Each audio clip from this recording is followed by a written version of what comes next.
and welcome to the second episode of In the Seat with His Excellency Dr. Muhammad Irfan Ali, President of the Cooperative Republic of Guyana. I'm your host, Fariza Hanif. In today's episode, we're going to be talking about the achievements of the government in 2024 and plans ahead for 2025.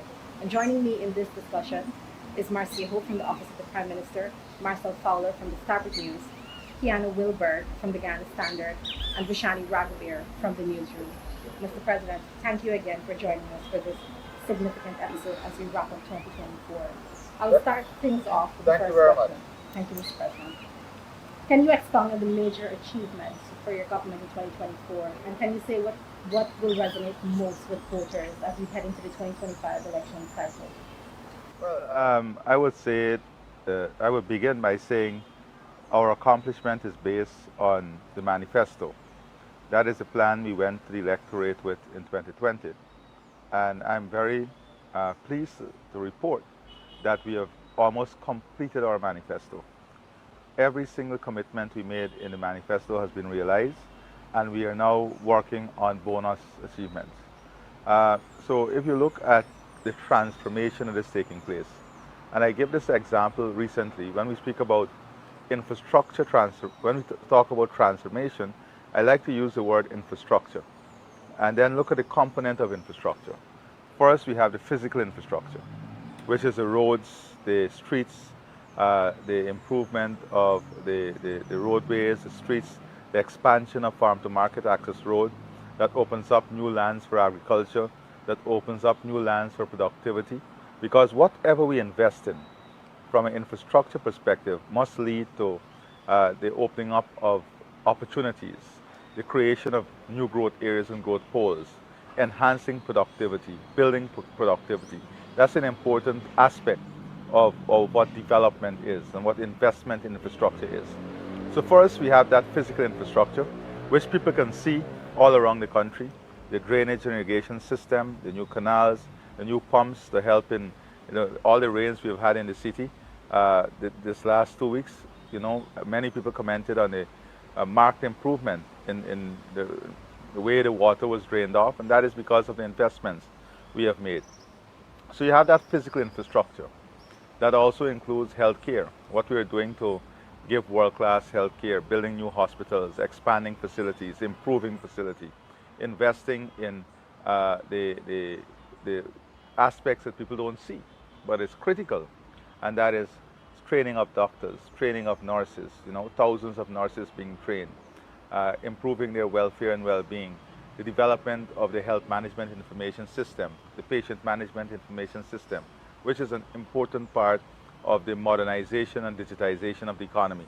So the first infrastructure plan is that physical infrastructure that constitutes the buildings, the roads, the drainage system. And then you have the second plank, which is very, very important, and that is our competitiveness. How are we investing in an infrastructure, an ecosystem to build the competitiveness of our country? And this is key because as we develop, as we open up new manufacturing and industrial opportunity, our competitiveness is key and critical. So there are various aspects to our competitiveness that are key. One is ensuring that we have the right skill set, the right human resource capacity and capability, investing in that asset. Two is how do we ensure that the cost of energy is competitive when compared to energy costs across the world. And now, with the Gas to Shore project coming closer to an end, the cost of energy will come down by half.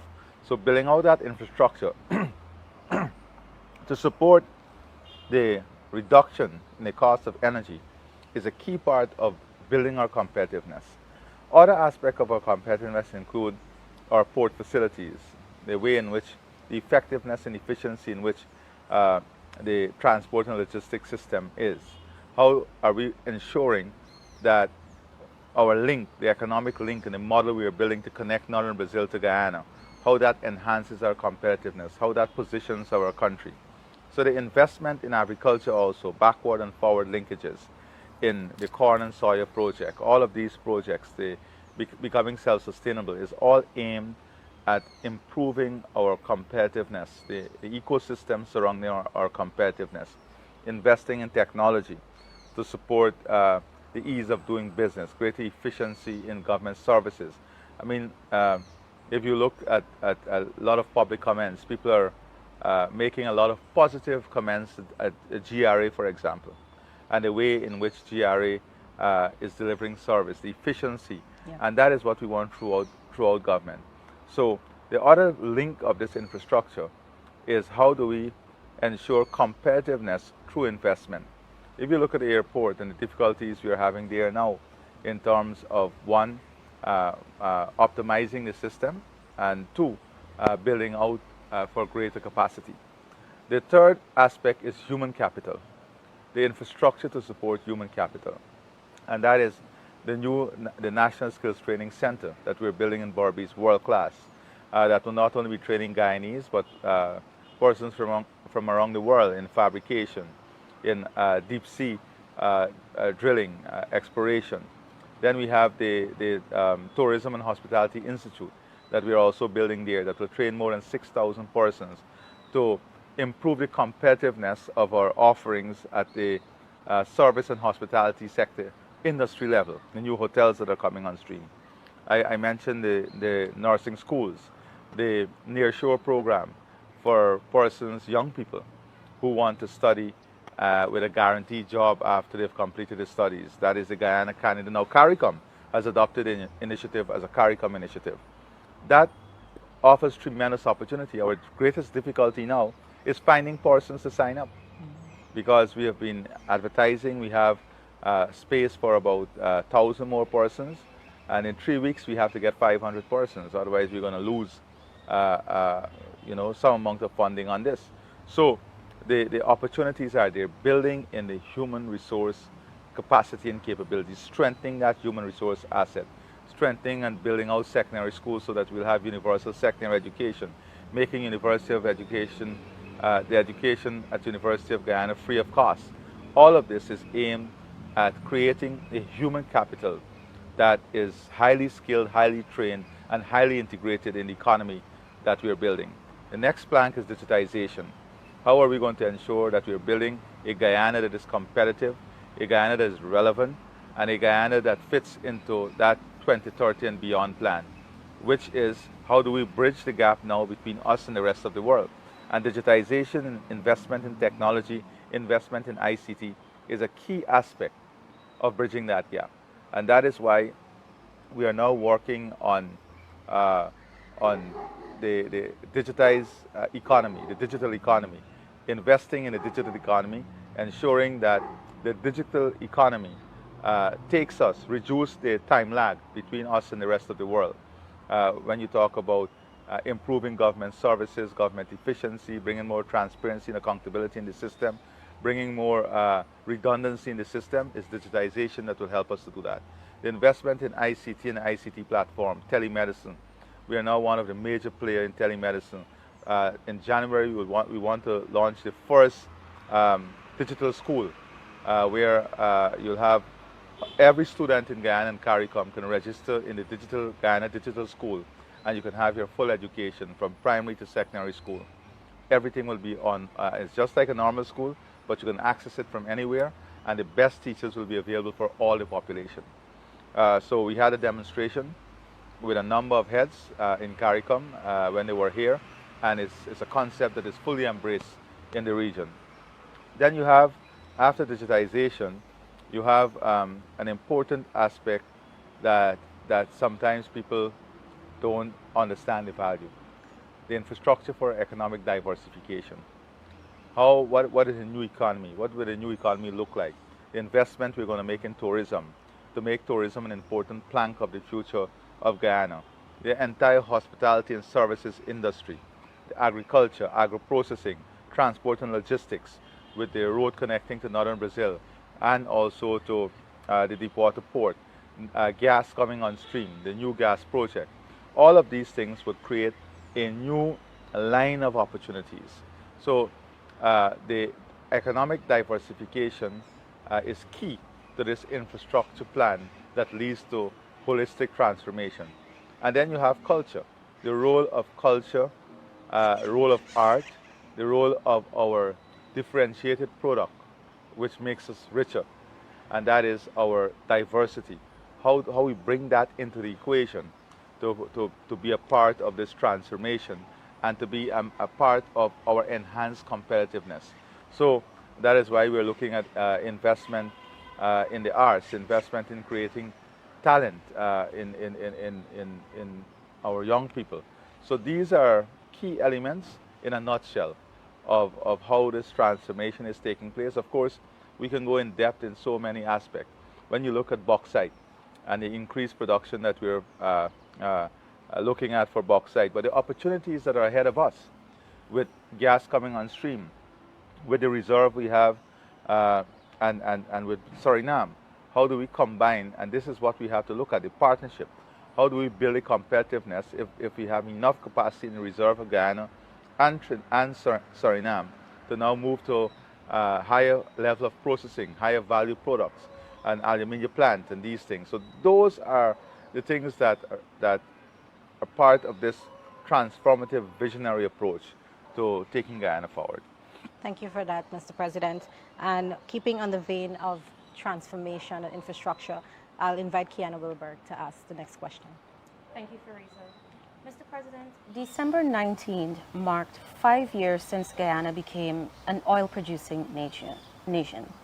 Can you speak to two critical measures that have been implemented to ensure this world-class resource is kept free from the clutches of corruption? So I can give you a number of initiatives that we have embraced. But look at the Natural Resource Fund that was established. Now, you would recall that the Natural Resource Fund that was originally passed was passed at a time when a no confidence motion would have already been successful, and and it was illegitimate. We have always argued that that bill did not satisfy the criteria of transparency, and the bill itself had severe weaknesses in the governance aspect of it, in the accountability aspect, and also in the implementation. First of all, from the government perspective, it rested all the power, tremendous power, in the hands of the minister. The minister had all the power to decide how much is withdrawn, what it can be used for. There was no parliamentary oversight. There was no role for the parliament. The formula to decide on how much of the money goes to the Natural Resource Fund was very complex. There was no public process through which the general population would be aware of what is happening. And then there was no declaration of the funds in that bill. And we saw what would have occurred earlier when the $80 million bonus was signed. The Minister of Finance first denied that there was anything like an $18 million bonus. Then subsequently after that, he said, yes, it was, there was a bonus, but it was never paid into the consolidated fund. And then he said it was a gift. Now, all of those things, so if you look at the new bill that was passed, the new bill took away these powers from the minister, rested in an independent board. The board, the board advises, the board makes the decisions. The Minister of Finance has 30 days to publicly gazette every inflow, all the inflow from the sector into the fund. If you don't do it, there's compulsory jail term. After that, the process of extracting money from the Natural Resource Fund, the Parliament was brought in, so there's parliamentary oversight now, the opposition and everybody. That money has to be budgeted for, goes through the budget process. It has to then go through the parliamentary approval and get an appropriation, form part of the appropriation. After that, it is then audited by the Auditor General, the use of the funds, and then the Public Accounts Committee would also have, they would come in after the Auditor General report would have been filed. So the entire system of transparency and accountability was built into the NRF, which was not there before. The formula in understanding, for the public to understand how much money is going where, was simplified. The ordinary person can understand how the formula works. So it is simplifying things in an open and transparent way, making the whole process built on accountability and transparency. So that alone, when you look at what we did there, taking away all the discretionary powers that was rested in the bosom of the government, to a board and then the parliament and parliamentary oversight and the parliamentary approval process. That that is the gold standard in terms of transparency and accountability. The other thing is that we promised that we would review the existing PSA, and no future PSA would have the same flaws or the same um, you know the weight of benefit to the developer like the old PSA. And we did that. So we had a consultation. The new PSA came into effect, and we said this is the PSA now that will govern all future development. So those are things that we committed to that we were able to complete. Mr. President, Kiana reminded you about December 19th. I want us to talk about December 21st, 2018, 6 years ago. I know confidence motion was passed in the National Assembly. I want to know what concrete lessons has your administration drawn from that experience, and how do you intend to apply them to the upcoming electoral campaign? Well, I don't think that is lessons that the PP Civic would have learned. The PP Civic has always been a party that uphold the Constitution. We believe in the rule of law. If it was the other way around, you could have been guaranteed that 3 months after you would have had elections. 3 months after you would have had elections. We had a situation after 2018 when $120 billion was expended without any budget, without any when the Parliament. That is after the no confidence motion. Can you imagine if the People's Progressive Party Civic would have done that? What would have been the cry?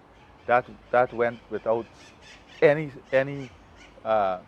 public outcry by some of the players who are the whistling birds of transparency. So for us, we see this as a lesson for the nation, understanding who you're dealing with, understanding who were the persons in power, the AP and UFC. And it's a stark reminder of their philosophy and ideology, one in which they, the 28 years of dictatorship came back right into real life with the way in which they behave, not accepting the no confidence motion.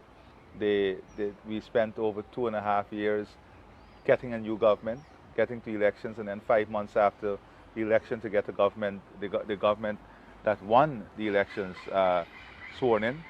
So it is a reminder to Guyana as to how fragile our democracy can be when you have the wrong people in charge. It's a reminder to Guyana about those persons who disregarded the Constitution, disregarded the rule of law. And we have a collective responsibility as a people and as a nation to embrace a collective will of securing our democracy, securing the rule of law. And we are very grateful that Guyanese stood up in the 5 months and ensure that our democracy, the voice of the people in the rule of law was not further eroded in that 5 months when the same AP and UFC tried to steal the elections.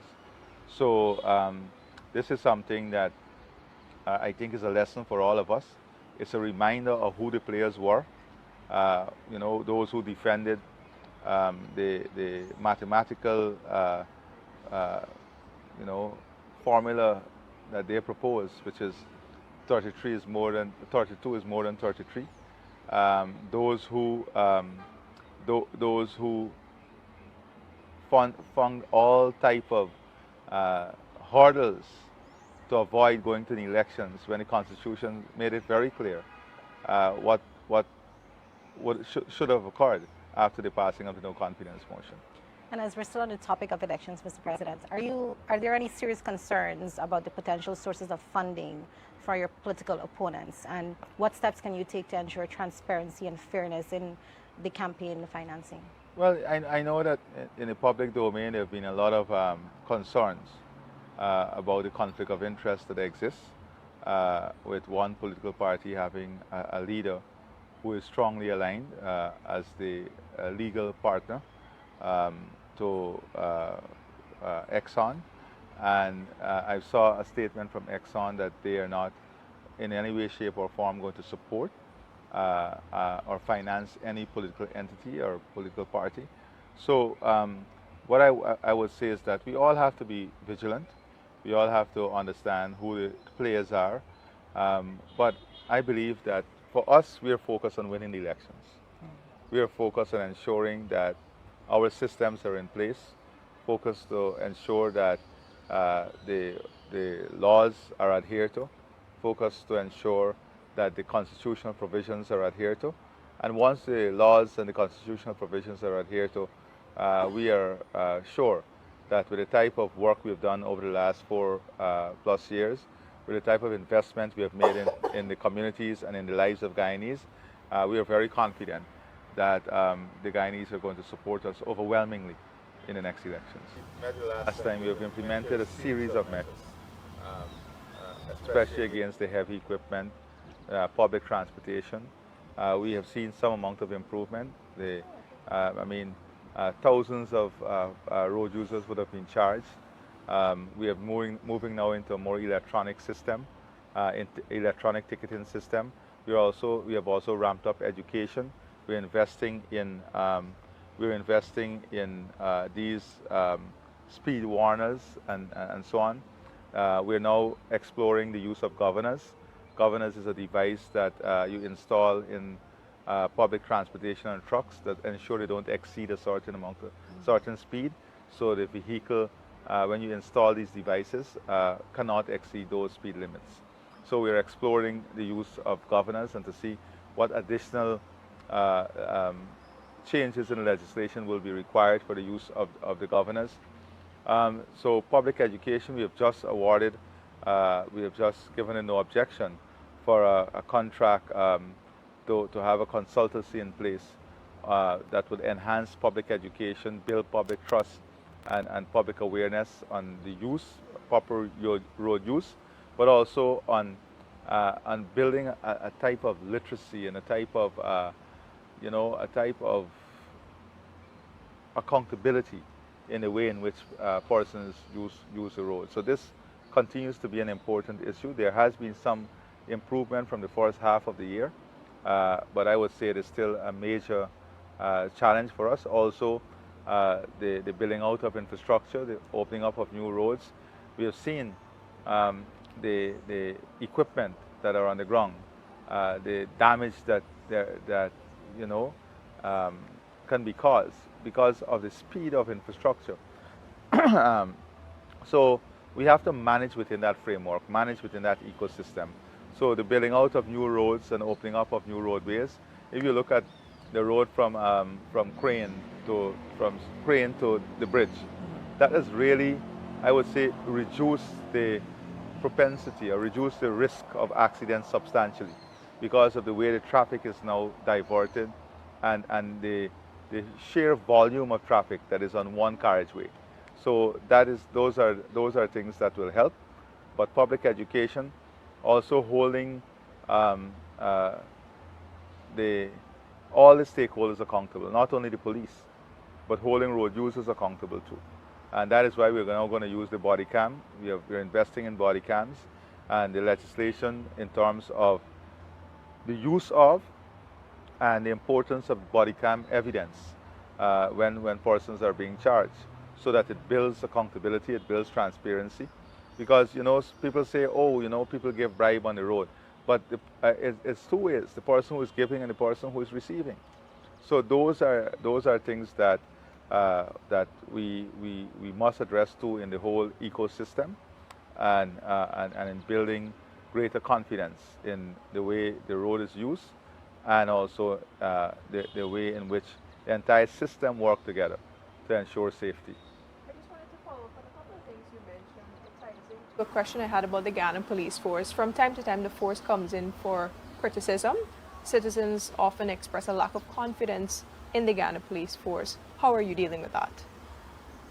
Well, this has been a situation that, over the years, where persons. And if you look at what were some of the issues, first of all, the environment in which the police stations would have delivered service. If you went to some police stations, you're afraid even to approach the station because of the condition of the building, because of the stench that comes out of the building, because of the customer relation service. So people were even afraid to make reports. What we have seen over the last number of years, at least since 2020, is that more and more citizens are making reports. The public trust in approaching police stations would have changed, and that is because of the investment we are making. We said we are not only looking at salaries, but we are looking at the welfare, the infrastructure, the working condition under which police operate. And if you look at all the different facilities, the new stations, you will see that it is more customer-oriented. It is more service-oriented. So that was an important part. How do we change that stigma that is attached with going to the police station? Investing in more soft skill training for police officers. We have invested a lot in soft skills training, offering educational opportunity to police officers and also for the police ranks. It's not only the officers. Today we have most of the police men and women are studying something. They're in a Gold Scholarship program, they're at UG. So all of this improves their own confidence, their own outlook at life. So from that angle, there has been tremendous improvement. But if you look at statistically what is there, if you look at the crime detection rate, it is the best. If you look at the crime detection rate in the region, it is the best. And if you look at the crime solving ratio, so it's not only the crime, you have to look at what percentage of the crime you're solving. You will see that there's tremendous improvement in the crime solving ratio. One of the areas that there's tremendous weakness is in the prosecution.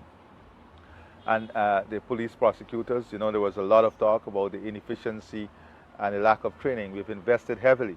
We have a program now with Nations University and other international university where we're investing in the training of the men and women in the Guyana police force for prosecution, the training of prosecutors. And then you can have the best prosecutor, but the next arm of government was work efficiently too, and that is the judiciary.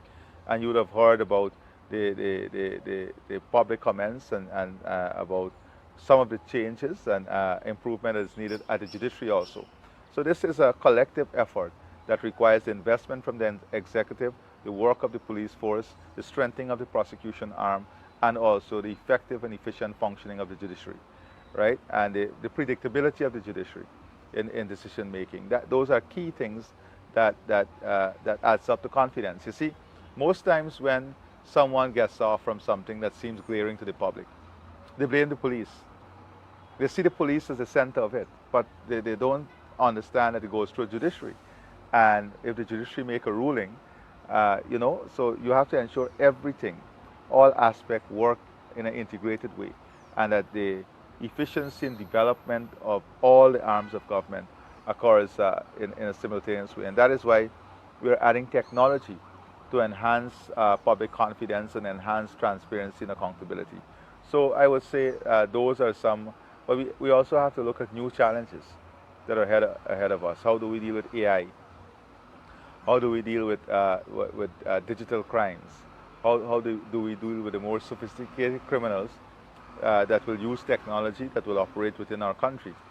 So we are now investing in that, investing in the infrastructure that will support good policing. Take the forensic lab, for example. We are now investing in the forensic lab, not to have the best lab in Guyana, but the best lab in the region. And that we have brought in the former head of the Criminal Bureau of Investigation of India, who was in charge of the forensic lab there, to come in with a team, and they're working to make our forensic lab first class. So this is an important part of crime fighting and so on. Then we have moved from safe city to safe country. You know, you see all of these, we are rolling out safe country. If you look at the number of videos, CCTV videos that is available online now of different criminal activity, it was never there before. So 5 years ago, half of the population didn't know this happened because there was no video or nothing like that to show. Today, Everybody is aware because there is a video to show everything. So these are also helping. The more publicity around the issue, the more aware the population gets. So sometimes it's a product of the publicity that surrounds the subject also. Okay, I invite now Marcel Fowler to ask her question. Last time we were here, I asked about the cash grant, and you were confident that public servants and pensioners would get theirs by the end of November. That I would get mine by Christmas. Christmas is next week. The public servants haven't gotten theirs at the end of November, and it doesn't seem as if I'm getting mine for Christmas. Could you provide an update on what has been the challenges, and if you can give some statistics on where the current grant is, which regions have gotten, which hasn't, anything? So, we try to ensure that transparency is built into every aspect of this, which require the banking system, the Auditor General Office, the Ministry of Finance, the regions, everything to work in a coordinated manner. The public servants and pensioners would definitely get their checks. Many pensions would have already received in some of the regions. So the public servants, their checks will definitely come. So the registration process is ongoing for Region 4 at the moment. So let me explain to you. Region 9, for example, is almost completed. Every person in Region 9 would have received their received a check. Just a few checks are outstanding. Now, let me tell you the additional complication. Now, checks ensure there's transparency, another layer of transparency. But checks also brings a bureaucracy with it. Because when you go to Crowdar in Region 9, the people don't have any access to banking. So you give them their checks in Crowdar, how do they get the cash? So we then had to go and work with the commercial banks, get a security infrastructure so that they could have cashed their checks in the village themselves. So that is Region 9. So that's an added layer. In Region 1 and 8, they're working right now. As I speak to you, they're working right now they have already captured the registrants, and the checks are being paid out in Region 1 and 8. Region 4, they're capturing of persons. Have you registered as yet? Right. So the capturing of persons in Region 4 is ongoing, and we are hoping that once there's enough data in the system, that we'll start paying out the checks also for Region 4. Before the end of the year, some of those checks will start to be paid out.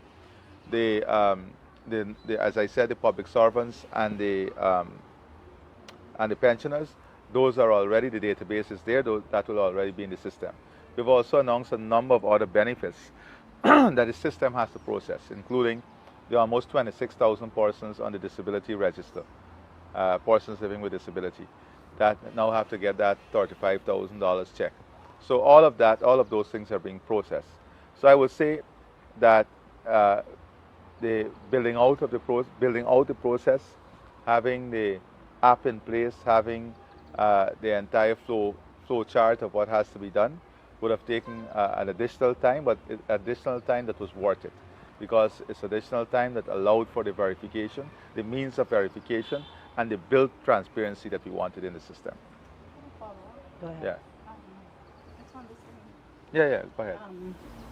But you haven't really said. I'm asking really, do you know if public servants and pensioners would get theirs before the end of the year? The pensioners and public servants, their check will be cut in the system before the end of the year. So let me explain to you what happens. When you collect the in Region 9, you collect the data for everyone. Everyone will go and register, which may include pensioners, include public servants. The system that is built then differentiate, because otherwise it takes out the duplication, any potential duplication, so that one person would not be paid as a public servant and receive during the registration. So that's another process that has to take place. So So yes, they will get their check, but I was just explaining to you the additional layers that became necessary. Thank you, Mr. President. Marcia Hope, you may answer. Mr. President, earlier you spoke about reducing the power of the government as well. You spoke about reducing the power of the government and introducing reducing the power in terms of oversight of resources. No, not at all. I said that the Natural Resource Fund bill that was passed had excessive power in the hands of the minister in the forest bill. The new bill sought to remove that power from the hands of the minister. I'm not speaking about the general. There's heavy parliamentary oversight in ensuring that that happens. Can you address those calls in relation to the management of our oil revenues as well as our natural resources?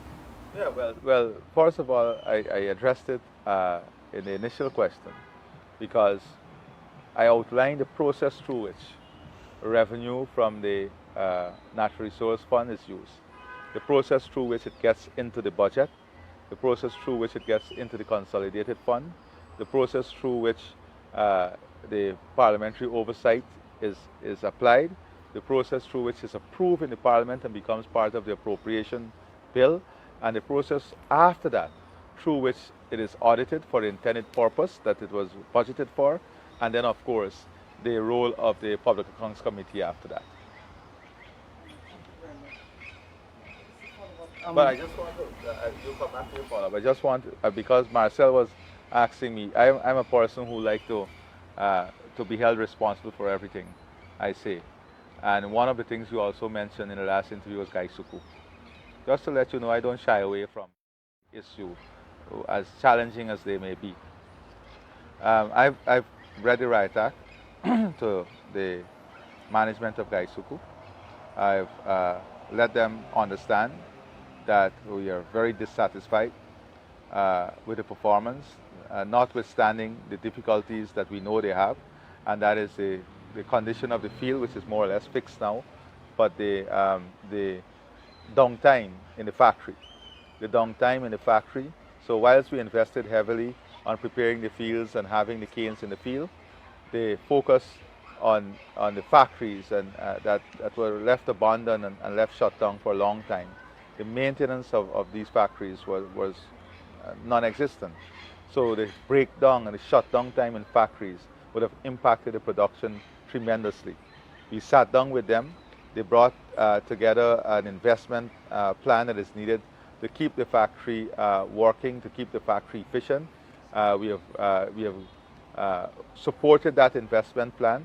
So I made it very clear that if the target for 2025, the first crop target and the second crop target, if the target is not achieved, we are also bringing in the technical support to help them. But if those targets are not achieved, then heads will roll. If those targets are not achieved, heads will roll. Similarly with GPL. You know, we have invested, you know, many people are speaking about the second power ship. But the second power ship is not connected as yet, and we're not paying for any power as yet from the second power ship because the transmission line has to be in place. That transmission line, they're working on that transmission line now so that it can be connected to the second power ship because we could not have used the existing transmission system. I said before with GPL that we inherited in 2020 a scenario where no investments were made on the transmission and distribution line. So you can see the work going on now to bring that heavy-duty transmission line, interlink it with the control center so that the power can be taken off safely and reliably from the ship and distributed throughout the system. Notwithstanding that, I've made it very clear to the management of GPL that heads will roll there too. That if we don't see with these investments marked improvement by the end of the first quarter, end of January, we'll start looking for the type of improvements that I expect out of GPL, then heads will roll. We are also examining, we are working now on securing the technical expertise that can help in the management of GPL, whether it means to have a management contract, a management support contract. Though we are examining that right now, because I will tell you, like every Guyanese, and I understand the frustration. We are investing to make it better, and we will hold accountable the persons who ought to ensure the system work and work better. Thank you, Mr. President. Do you have any follow-up to that, Marcel? Please. Sorry, Marcia. Politically diverse nation like Guyana, fostering unity remains a critical challenge. What strides has your administration made in promoting inclusivity and reducing division? Well, let me say, I believe we have made tremendous strides. You know, when you look at some of the communities across this country, that historically, one would say PPP civic leaders or a PPP government would not go into these communities, or you know, it was the resistance. I was not going because we go into every community, but the resistance, that resistance is completely gone. And these are areas that one would have thought in the past were so resistant that they would not even allow it. So I've seen tremendous changes, and it's going to be reflected in the votes in 2025. Let me tell you, very frankly, it's going to be reflected huge. We're going to win the elections with a huge margin, and that is not being egotistical in any way. That is being honest. And I'm very humbled by this, because I'm humbled with the love and support that the people across every community is giving us, giving the People's Progressive Party Civic. They're believing now, and they're seeing for themselves the changes that is taking place in the community. People can't be easily fooled or misled anymore. They're seeing for themselves the changes that is taking place within the community itself, the opportunities that are coming their way. So I believe that we just have to stay focused, invest in the people, put the people first, invest in the human capital development of every citizen. We launch a program where we say anybody, any Guyanese who want to become a nurse with a basic qualification, just come in, we'll pay for your training, we'll give you almost a full salary while you're being trained, a stipend of, there's more than a stipend, and we'll guarantee you employment where you're finished. The Hospitality Institute, right? All the benefits that we give across the board, 18 years and above. So the historical approach of division by the opposition, it has very little weight today. I think there's a tremendous misunderstanding or underestimation by the political opposition as to the gains we have made in bringing this country together. There's a tremendous underestimation as to the capacity of the population today to reason things for themselves, to be analytical in their own way, and to make decisions that are beyond race, beyond the way you look, beyond which community you're from. You know, when we started, when I was in Leopold Street, Marcel, you will recall this, and I brought those young people together, and I told them, you guys come, we'll provide the training. Many people thought, oh, this is a farcical thing. Today, those young persons went through the training, they started with block making, they're building homes now. They're building homes. They have a whole company called Leopold Incorporated, right? So that is the type of changes that is taking place, you know. Look, we are now searching for persons to be on a nearshoring program, right? So the indicator is all over there. When you go to all these community facilities that is being built, when you go to the seawall, and see Guyanese of all walks of life all integrating. You know, it is truly an amazing feeling for me, because I believe my greatest aspiration is for a united and prosperous Guyana, in which all our people can live in a space of unity, a space of shared love, shared value, in which all of us uphold the provisions of the Constitution and democracy. Thank you, Mr. President. And as we seek to wrap up the program, I'll take the final 3 questions from Vishani, Kiana, and Marcel. So Vishani, please go ahead. Mr. President, I also wanted to take you briefly. The year 2025 is the year that CARICOM set itself to a goal. This beautiful Paris. There is nowhere else in the region that you can have the song of Paris closing your day off or welcoming the evening in or the night in. And these are things we take for granted. There's a therapeutic value of these things that we take for granted, planting of trees, being among trees.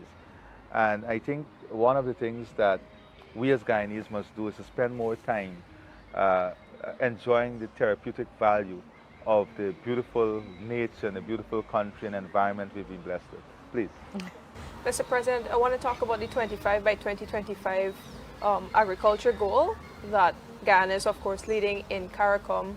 I'd like to know if we're on track to achieve that, but also if you can talk about the trade barriers that you've worked to dismantle. Has the region been able to really remove those barriers, and how are you dealing with trade disruptions across the region, the issue in Trinidad with its port being a major one right now? You have asked some very important questions, very weighty questions. Let's start with the issue of 25 by 2025. I would say that every single prime minister, every single country in the region has embraced this strategy and plan with full determination. But they went beyond. They made the financial resources available. They're investing heavily.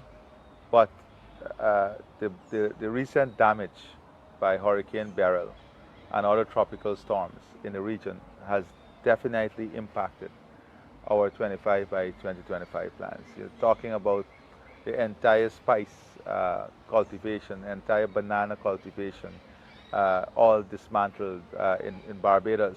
The fisher folk lost almost all their assets. So the impact that would have had, and the issue of insurance continue to be a major issue for our farmers and so on in the region. That has definitely set us back. Unfortunately for us, although we went through two major floods, we are way ahead of the plan. By next year, we will be fully self-sufficient in corn and soya. We will have full sufficiency in black eye and red beans to the extent that we'll be exporting. And by 2027, we'll be exporting, 2026, end of 2026, we'll be exporting corn and soya out of the region. With the integration of northern Brazil into the regional food hub, I think we have an opportunity to bring down the cost of food in the region. So that is something that we are working with, how we can support. Because as you know, imported inflation is having a tremendous effect on many countries. Here, look at shipping. A businessman, the private sector, let's say a business person, bring a container out of Panama and in transiting in Trinidad, would have never anticipated a strike in Trinidad that has a delay of his container for 3 months now, or containers left in Jamaica for transshipment for 3 months. That's demurrage costs, they have spoilage. So all of these things, I would say the shipping and logistics line in the region is a major problem. It's a major problem. The inefficiency in that is immense. But now, for Guyana, our great difficulty is our reliance on transshipment. And our reliance on transshipment is because of two primary reasons. We don't have a deep water port. The Demerara bar is inefficient, unreliable. It has a 7-meter draft at the top of the tide. You need at least a 7-8 meter draft at the bottom of the tide so you can have 24-hour use. So the channel can't allow 24-hour use. We don't have enough space for containerized cargo. And this is an issue the private sector is facing.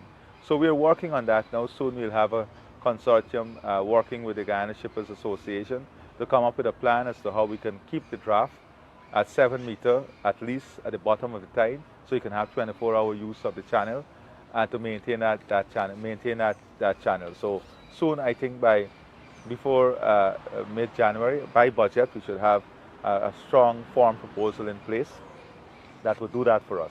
So we have to also build up our efficiency and enhance the private sector also has to be more efficient in the development. The new ports are developing.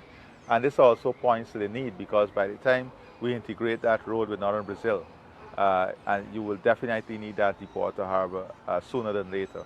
So we are working on that new phase of investment and new phase of infrastructure that is critical to deal with this. On this issue of barriers, I am somewhat disappointed at the pace at which some of the countries are moving. in the removal of barriers. Sometimes, I know many other prime ministers have expressed great disappointment. Um, but we have had successes too. I mean, we have our milk now in Barbados. I know we're working now to have our ice cream in different countries. Whilst there are challenges, we still have major challenges with Trinidad, and many of it is bureaucratic. All these layers of bureaucracy and archaic laws that we must address. And I must say I've raised it with Prime Minister Rowley as a region too.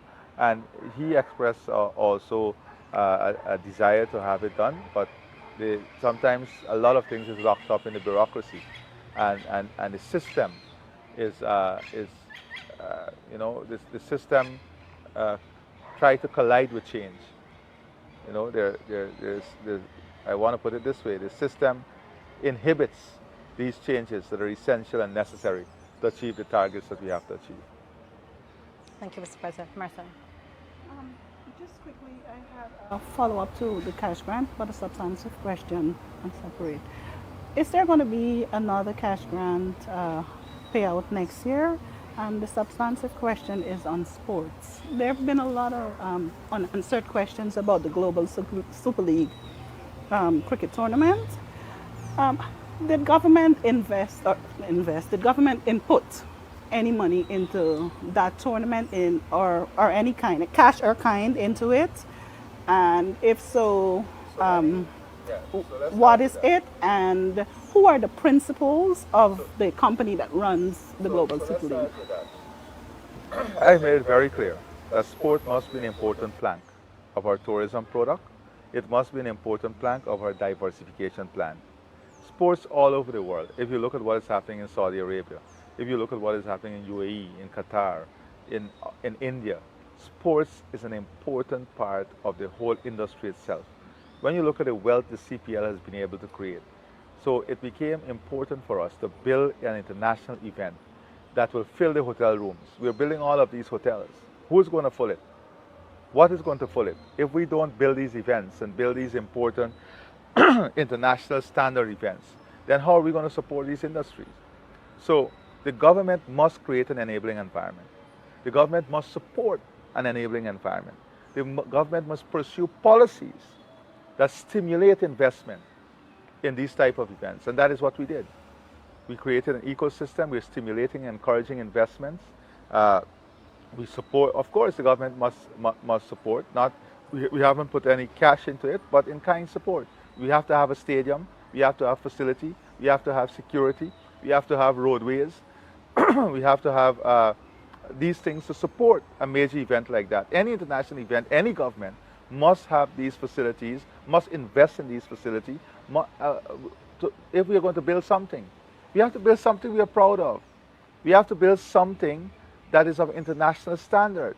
And I'm hoping that the investment can go further, can build out a sports infrastructure with new stadiums, world-class facility that will bring more events to Guyana. That is my aim.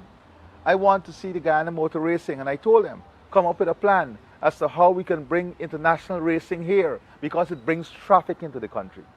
My concern is how do we invest in opportunity? How do we bring traffic into the country? That brings me to your second question on the grant. We must not look as and I need the media to help me with this. This is not a cash grant that one must look at it as just money being distributed or grant being distributed. This is an investment we are making in the human capital. This is an investment we are making in the human capital so that they can take this resource now and they can, you can come together as families, you can come together, community, and create wealth. How do you use this as an investment platform to grow your net income, to grow your network, to create new wealth, to create new opportunity? When you take it from the individual level, to the family level, to the community level, then you understand the comprehensive, holistic impact it can have on individual wealth creation, community wealth creation, and national wealth creation. And in the budget, we will determine what are the next opportunities of wealth creation, how we're going to further support vulnerable groups, because we said that there must be cash transfer but that transfer must be linked to specific outcome. And there are vulnerable groups that must be supported. Like I announced the fertilizer for the farmers, $2 billion. I announced a $35,000 grant. Outside of that, we're buying vehicles to help in moving persons living with disability. We're building special needs schools across the country. So these are investments that are important if we are going to build prosperity in every home. Because prosperity built in every home means investing in a vulnerable population so that they are not left out of the growth story. Thank you, Mr. President. And this has been a most edifying discussion. And as we bring the curtains down, would you like to say any final words to the Guyanese citizens as we head into the deep end of the Christmas season? Yeah, I want to say to the Guyanese citizens that as your president and as a government, we will continue to work hard in your interests. We will continue to do the best we can to build a society that is open, that is just, that is transparent, one in which every Guyanese can realize their aspiration. And I want want all of us to use this season as an opportunity to reinvigorate our spirit in love, in sharing love, in understanding our role in the community and our role in society, and being part of the positive change and the positive opportunity and the positive outlook for our country. To Guyanese at home and those in the diaspora, I wish them a happy holidays and God's richest blessings. Thank you, Mr. President. Thank I'm you. Fariza Hanif. Take care.